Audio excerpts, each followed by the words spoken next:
Welcome back to Locked On Cubs. On this episode, we're going to be recapping a Cubs second half start to the season with a sweep of the Philadelphia Phillies, an absolutely dominant performance. Who knows what this team could do in the second half? And we're also going to recap a huge weekend on the farm. It's going to be a positive, fun episode. I got my Cubs Kool-Aid here, and join us next.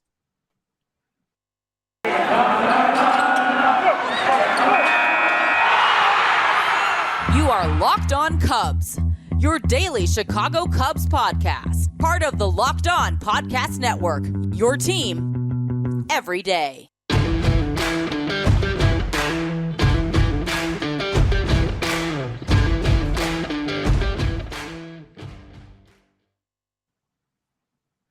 Welcome back to Locked On Cubs alongside Sam Olber. I'm Matt Cozy. Pleased to be with you on Monday's edition of the show. We are entering a week post-weekend in which the Cubs sweep the Phillies, a very exciting three-game sweep in the city of brotherly love. We're going to talk all about that, break it down from an offensive standpoint, highlight some of the pitching this weekend, and then get into some prospects as they had an ultra weekend as well. Get the brooms out. I think that's one in the background, Sam. If you're listening on audio, I finally have added to my background. I brought a broom. Thank you. That's a good first edition. I've been drinking my blue Cubs Kool-Aid, baby, and I bought a Cubs hat because I'm desperate for some positivity, and this team brought it this weekend. This is our fourth week as the new Locked On Cubs, and as you travel back to some old episodes, if you will, which we'd love for you to subscribe. Apple, Spotify, wherever you get your shows, and also YouTube, youtube.com/LockedOnCubs. But in the moment, as diehard fans, we still get a lot of joy out of the current team. And the Cubs sweep the Phillies. First sweep of the season, 15-2, 6-2, and 4-3. They lead almost the entire series. Series had everything. It had everything. And so, Sam, let's get into it. Let's talk about it. I know you're really excited. Well, let's start, Matt. Let's start with the pitching in this series, okay? Sure. We're going to talk pitching. We're going to talk hitting. We're going to talk Morel and Horner and Babe Ruth and Lou Gehrig and the rest of the 27 Yankee.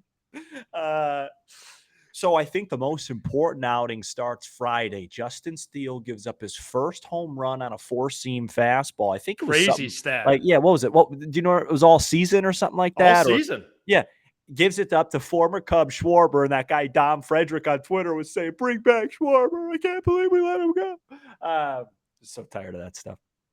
Yeah. And then he completely settles in, gives you a nice solid outing. Now, you and I disagreed a little bit on the live show, which was fantastic, by the way. I don't think Justin Steele has the upside of being a 3 on a great rotation, and I hope I'm wrong, but he's got that bulldog intensity, that competitiveness, where I do think in a really good rotation, like next year, if he's the 4 or the 5, I feel pretty confident. And I think he's earned that spot, and he threw another nice ball game. And then yesterday, Marcus Stroman goes out and just really cruises along. That's 3 straight starts now post IL for him that he has been fantastic, and he went deep into this game. He had some bumps early. I think he's one of those guys you just have to trust the back of the baseball card with. And I just hope that next year, when it starts to matter, he could just cut down a little bit on those blow-up outings and just be a little bit more consistent. But his ERA is starting to come down. He's starting to look good. And then today at the crack of dawn on Peacock, which I had to pay $5 for just to watch the ball game. I did cancel my subscription after. Oh my gosh! Did you? You don't have to do that? No, my dad had it. Oh well, my dad doesn't have it. You know what, Siri? Can you play Saturday in the Park and then You're the Inspiration by Chicago, please? Cubs are 3-0 after the break.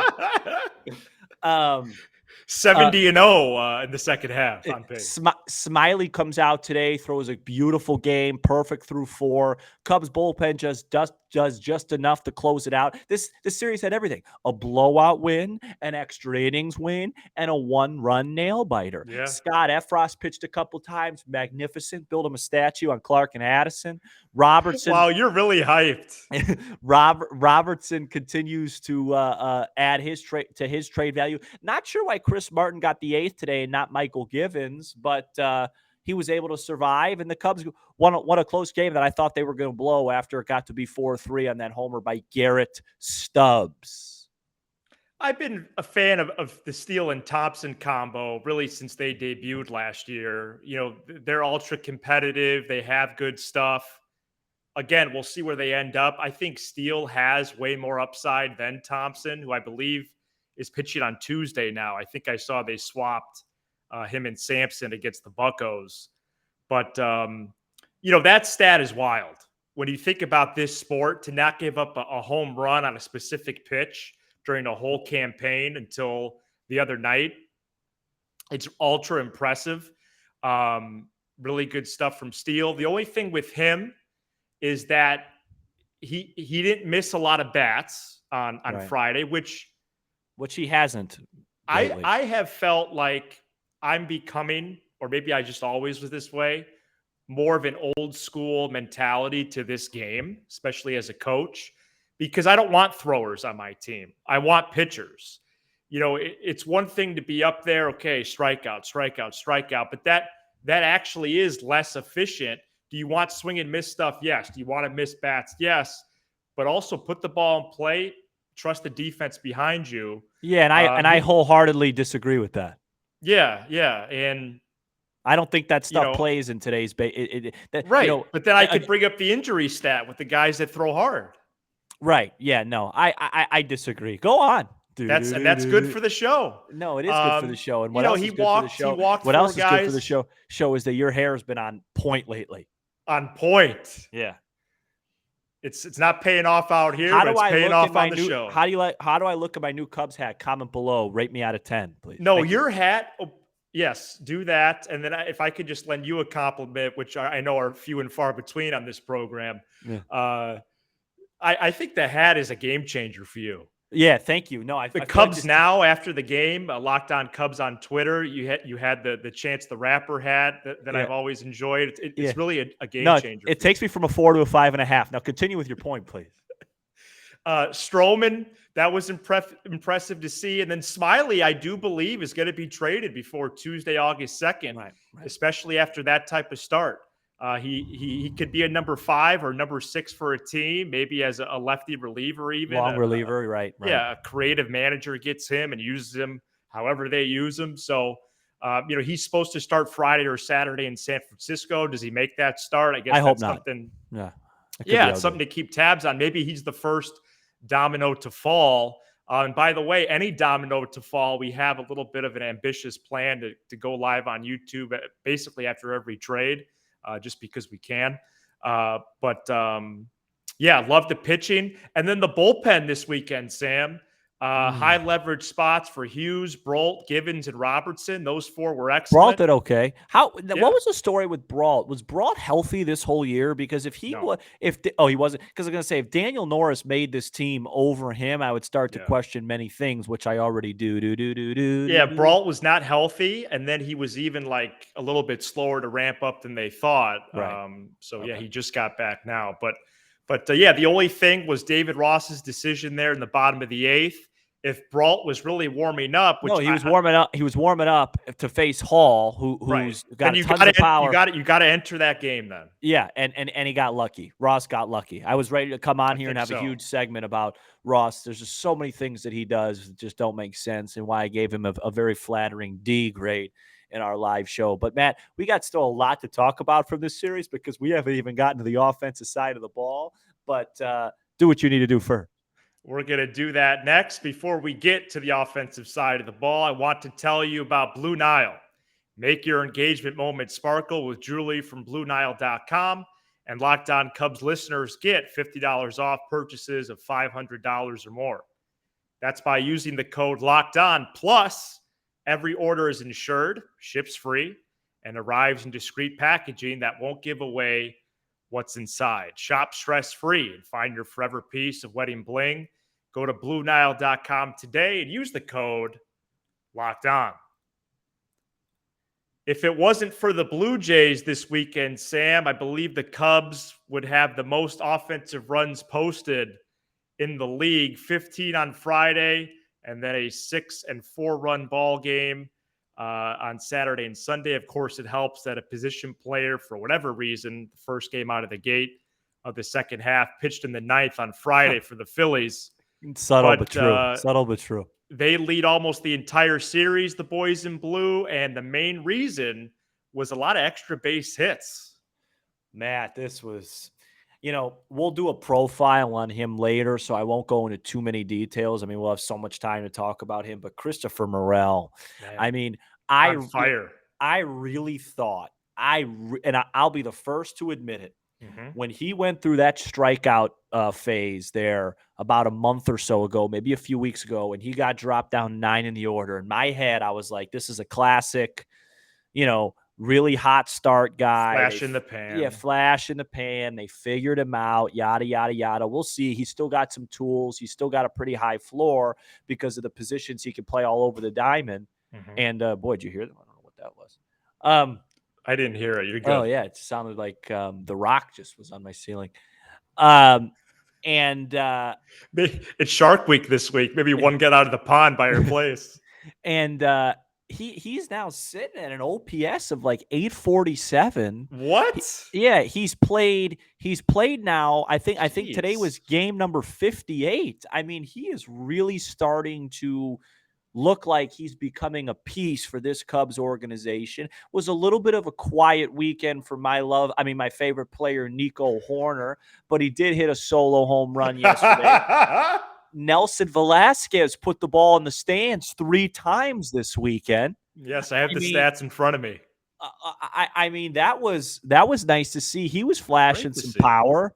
Suzuki had a really big game 1, not so much the rest of the week. And then Yanni Gomes. I mean, I've made fun of him on the show. The Brazilian guy, the man. Hits 2 bombs. Cubs lead this ball game. He hit the ball hard all weekend. All game today, I mean. Yeah. And then Contreras hits a home run. I know that'll be good for a lot of folks. Happ had a 4-hit game Friday. Happ continues to hit. It sounds like there's a chance those two could be packaged into a deal where the Cubs may just get back, instead of adding to depth, which they already have a ton of in the farm system, Matt, maybe they go after just one prize prospect. They feel really good about those guys, right? But I still think this Cubs team is going to hit a little bit once they trade those guys. I mean, they're hitting. It's just a situational thing. I mean, it wasn't until Nico Hoerner, by the way, who steals third in extra innings and makes a great read on a slow chopper from Frank Schwindel, that really got that going a little bit. And then they finally got some clutch hits, and it was Christopher Morel who got the big one. They still don't really hit much in the clutch, but there's some guys on this team, and it goes back to my original point, like I was talking about last week with Ross. This idea that David Ross is doing a great job because this team has no talent just isn't right. This team, are they a good baseball team? No. Should they be 20 games under 500? Absolutely not. And I understand they've had tons of injuries. They haven't had Smyly, Stroman, Hendricks, and Smyly all healthy together at one point. But, you look at the individual years you're getting out of Contreras, Happ, Hoerner, and then Suzuki when he's played, and then you've gotten this surprise production out of Morel. This team is underachieved. They're not that bad. This is not that bad of a baseball team. They've gone through just some ridiculously long losing streaks, and there's also been some bad luck when you have this many 1-run losses and extra inning losses, yada yada. But they're not that bad of a team, and I needed this. I needed a sweep. Tomorrow night I'm gonna be so locked in. So what do we got? Sampson v. Brubaker. Exactly. Yeah. 7:05 first pitch. And that's going to be on a network we actually have, or some people have, which is Marquee. Of course, one of baseball's great ideas to promote the game was to put baseball on every possible channel and streamer. So that was a great idea. Anyways. And you could and you have a chance, they do 50-50 raffles at games, and we could do a little bingo card action. Who's going to be on the call tomorrow? Will it be a combination of Boog and JD? That's a good game. Will it be Beth Mowens and Ryan Dempster again? Will it be Mowens, Dempster, and Granville? Will it be Boog, JD, and Glanville? Or will we get a surprise for Mark Gray, Sutcliffe, or Ryan Sweeney? Stay tuned tomorrow at 7:05 Central Standard. Maybe Chris Myers makes his 2022 debut. And you know what, by the way, we've been rolling a couple of times into a Pirates series. I don't want to lose one game against those guys at Wrigley Field. We have not played well against them this year. I want to beat them. Played awful against them. Yeah, I want to beat them. I want to beat them both times. That'd be fantastic. Yeah, I want to beat those guys twice. Yeah, Tuesday, by the way, it's going to be Keegan Thompson against some guy named Wilson. Yeah, no, Bryce Wilson. Bryce Wilson's one of the worst starters in baseball. And I just want to get this out right now, Cub fans. If you didn't already know, it'll be Ian Happ versus David Bednar. And in the little Oh no, that's right. And those two were teammates in Little League. Enough already. And by the way, we should make a bingo card for the next 2 nights. That'd be great. And David Bodie, enough already. Yeah. Yeah, before I comment on some of what you said. And Frank Schwindel, enough already. Yeah, I do wonder if those two players, even with trades upcoming, Moses, I think their days are numbered. Elevate the baseball. Well, especially because you got Bryce Ball and Mervis could come up soon. That's going to take bats away from Frank the Tank. What if Eric Hosmer is a Cub? Schwindel's DFA'd right away. But we'll see. We'll see when we get to it. I thought this was Morel's most complete series of the weekend. Offense, defense, base running. I thought it was his best series of the whole year. I get it. You go 7 for 12, you get excited, but the whole package is what was exciting there. He's super talented. It's easy to say that Velasquez should get more plate opportunities. I'm sure he will, especially, starting next week. But really good stuff from them. And Horner homered on Saturday. Right. No, I mentioned that. Yeah. You did? Yeah. Okay. It's great. Okay, man. I'm just joking around. Don't be so somber. Cubs are 3-0 since the break. They won 4 in a row. And we haven't even talked about the best part of the weekend yet. That's coming up. That's a tease in the business. Wow, that's right. That's right. So, what did you think about the performance this weekend from Nick Castellanos?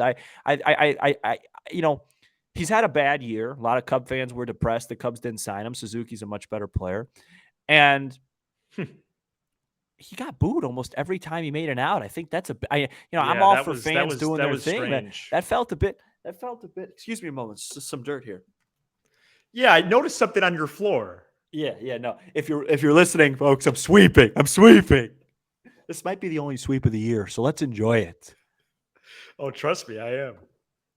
I might rewatch the last 2 ball games. No, me too. I'll tell you, Givens is starting to really. I mean, he should bring back a hell of a return. He's hit 94 to 95. He's had one bad outing all year. And it was against San Diego. It's blowing up his ERA. You take away that outing, the guy's pitching like Mariano Rivera.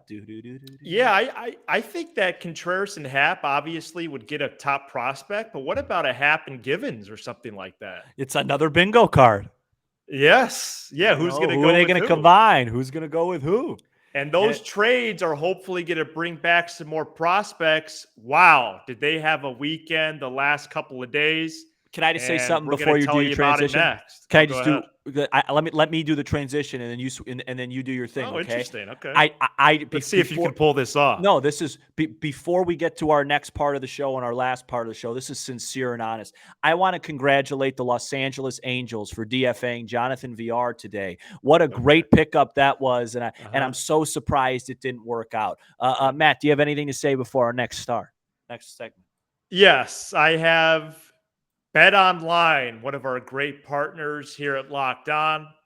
BetOnline.net is your number one source for all your betting needs and sports info. Find all of the latest sports developments, league reviews, and news, including all things baseball, as we are now in the 60s in terms of games remaining in this sport. A lot of good races right now, especially in the wild card. Head to betonline.net or download the app to learn more about the trends in action. BetOnline, where the game starts. Saturday was an incredible day for the Cubs minor league system. First of all, the entire organization wins their games. Unbelievable. And then I decided to go diving into the box scores, and that was fun in itself. And it gave me a lot of 2014 vibes when I would be in the newsroom of the Iowa City Press-Citizen. And I'd plug yourself, baby. Plug yourself. Wrapping up my Hawkeye story. And yeah, the Cubs game would be on in the newsroom, but it was more of like, okay, a tab open Iowa Cubs, a tab to the Smokies, a tab to this. And you were tracking the prospects. I think as of yesterday, I'm going to be doing that a lot more and tracking these guys because it's very exciting and they're playing really well. Read us some stats from Saturday night. All right, well, let's go in order of affiliates. So first of all, maybe the least prospect type guys, Crook and Hill at Iowa, they both had great nights on Saturday. We'll see. Maybe Crook comes up again. Maybe Hill as well. Both outfielders. Well, Jason Hayward's in a good place. Oh, yeah, that's right. Crook was 3 for 5, a homer, a double, 4 RBIs. Really the highlight with the I-Cubs on Saturday, Sam, was a combined 3-hitter. And who started that ball game? A combined 3-hit shutout. Caleb Killian goes 5. That's all that we need to hear. 1 hit, 1 walk, 8 Ks. Sean Newcomb finished. But extremely good stuff by Killian. I don't care about Newcomb.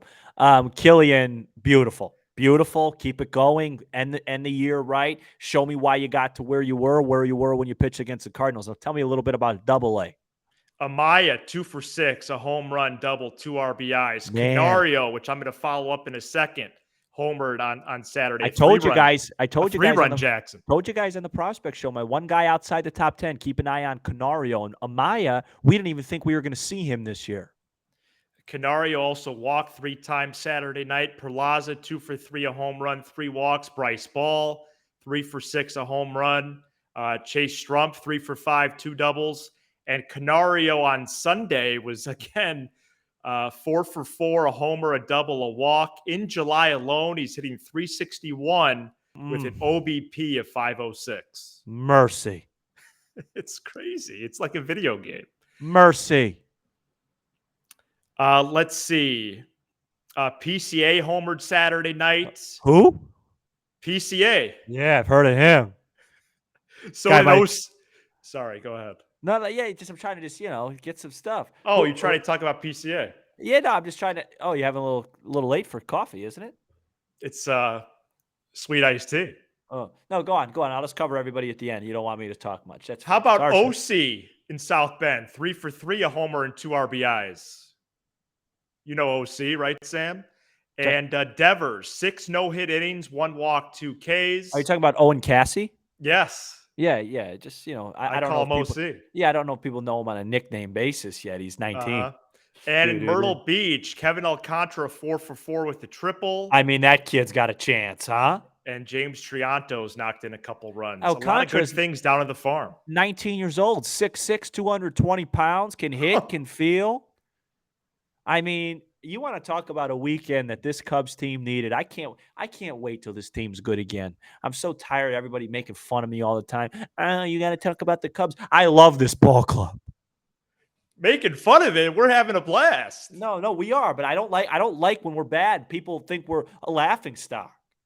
Right. Yeah. No, I don't disagree with that. But I think there is a lot of talent here, especially on the farm. And again, let's continue to track their progress. Again, show signs. Morel certainly did that this weekend. Velasquez, Killian. No, Morel's done more than show signs. And by the way, speaking of Bet Online, I told you guys I thought the Cubs were going to take 2 out of 3 against Philly. They swept. By the way, if we're doing our baseball golf thing, that would have been an eagle this weekend. That would have been an eagle. Wow. And I'm making a little wager myself in my head right now because I've been a little hot on this show. I've been a little hot. I had Soto correct. I've been a little hot. The Cubs will not lose a ball game against the Pittsburgh Pirates Monday or Tuesday. Okay, we'll look for that. Cubs Pirates 7:05 Monday, 1:20 on Tuesday. Anything else as you wrap up this exciting first show of the week? Enjoy yourselves. We swept them. Who cares what the record says? The future's bright on the north side, and I'm positive for a change. And I got my new Cub hat, my Kool-Aid, and let me tell you, I got some cleaning to do around the house. Let's go. All right. Be a part of the journey with us. Subscribe on Apple, Spotify, and wherever you get your podcast. Locked On Cubs on YouTube as we make the push to 1,000 subscribers. I have a feeling it's going to be a good week on there. And follow along with us on Twitter as we continue to be more active there. Locked On Cubs. Remember, you can leave us a voicemail or drop us a text, 312-834-4634. Thanks for making Locked On Cubs your first listen every day. Now make your second listen the Locked On MLB podcast. MLB expert Paul Francis Sullivan brings humor, passion, and unique perspective on every team and the biggest stories around the league. Locked On MLB is available wherever you get your podcasts. For Sam Olber, I'm Matt Cozy. This is Locked On Cubs.